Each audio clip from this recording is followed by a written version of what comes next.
I think what may happen over time is like it's often been a pretty like monolithic role where PMs often in one are both thinking about like the business strategy as well as like the day-to-day execution. I think this is a challenge for people. Like there are people who are deeply kind of or tend to orient towards like being in the weeds with the engineering team and thinking about like how you get to delivery. And then there are people like some people describe this as inbound and outbound, right? You have a more sort of internal focus. You're focused on delivery. You're focused on a lot of the engineering work. You also have this outward facing, like go to market, like how are we going to launch this? How is this going to be successful? Most of the time, those roles have been played by the same person.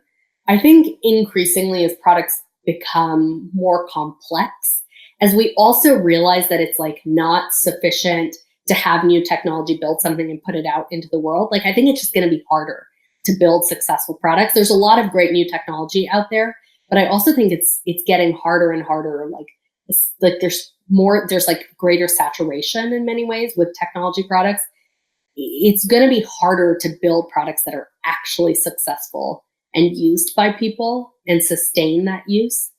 So maybe you need to begin to think about how do we like parse apart like this role that was once a monolithic role that often people played both functions into areas where people like specialize. And I've seen this trend as I talk to companies where they're often splitting out these roles now.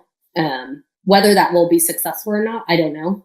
Obviously, when you split it into two people, there's like new challenges in that. But I think you're going to be seeing more specialization in PM roles than we have in the past. I think like 5, 10, 15, I don't know. Like most everybody still talks about PM generalists. Oh, we hire PM generalists. I think that may less and less like be the case as like being a product manager, like as we reach sort of like a more mature phase of product management and understanding what product management managers can and should do.